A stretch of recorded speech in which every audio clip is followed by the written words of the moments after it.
కాలేజ్‌లో అడ్మిషన్ పొందినప్పుడే మనకు job guarantee అంటే ఎలా ఉంటుంది? వినటానికి చాలా ఆనందంగా, సంతోషంగా ఉంటుంది.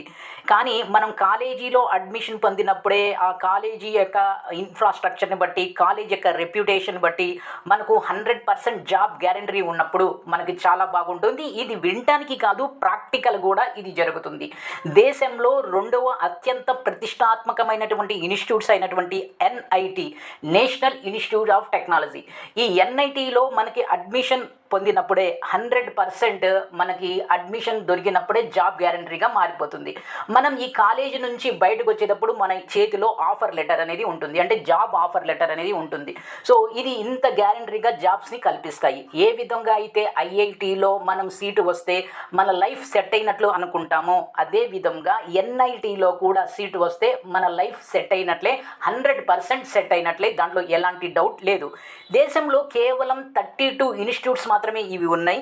దీంట్లో అడ్మిషన్ పొందడం ఎలా, దానికి కావాల్సినటువంటి అర్హతలు, ఎలిజిబిలిటీ ఏంటి, దాంట్లో ఫీజు ఎంత ఉంటుంది, ఏ బ్రాంచెస్ ఆఫ్ ఇంజనీరింగ్ అంటే బీటెక్ కోర్సెస్ని ఇవి ఆఫర్ చేస్తాయి, అంతేకాకుండా ప్లేస్మెంట్స్ ఎలాగుంటాయి, క్యాంపస్ ఎలా ఉంటుంది, ఫీజు ఎంత ఉంటుంది, హాస్టల్ ఫీజు ఎలా ఉంటుంది, మెస్ ఫీజు ఏంటి, రిజర్వేషన్ ఏంటి, ఈ విధంగా ప్రతి పాయింట్ని డీటెయిల్గా టచ్ చేస్తూ మీకు అర్థమయ్యే విధంగా కంప్లీట్ ఇన్ఫర్మేషన్ని ఈ వీడియోలో మీకు అందించబోతున్నాను. ఈ వీడియో అనేది 100% గ్యారంటీగా చెప్పబోతున్నాను. ఇది ఒక మీకు రిఫరల్ గైడ్గా యూజ్ అవుతుంది అని చెప్పే దాంట్లో ఎలాంటి డౌట్ లేదు. అయితే చిన్న రిక్వెస్ట్ ఏంటంటే, మీరు కనుక వీడియోని చివరి వరకు చూసినట్లయితే 100% గ్యారంటీ మీకు కావాల్సినటువంటి కంప్లీట్ ఇన్ఫర్మేషన్ అనేది అందుతుంది. ఒకవేళ వీడియో మొత్తం చూసిన తర్వాత కూడా మీకు ఫర్దర్గా ఏమైనా డౌట్ ఉంటే ఖచ్చితంగా కామెంట్ చేయండి. మీ కామెంట్కి ఖచ్చితంగా రెస్పాండ్ ఇవ్వడం జరుగుతుంది. Then let's start very informative educated video. NIT, national institute of technology complete guide.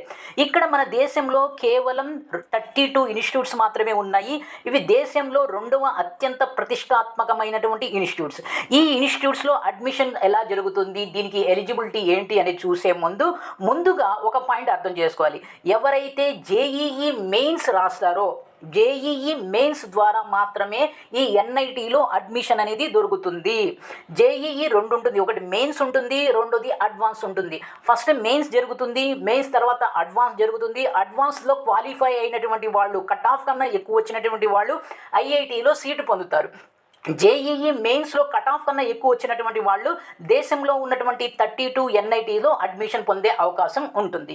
So ఇక ముందుగా మనం ఈ ఎన్ఐటీ ఆఫర్ చేసేటటువంటి 2 రకాల కోర్సులు, ఒకటి గ్రాడ్యుయేషన్, అదే బీటెక్, రెండోది పోస్ట్ గ్రాడ్యుయేషన్ ఎంటెక్. ఈ 2 కోర్సెస్ మాత్రమే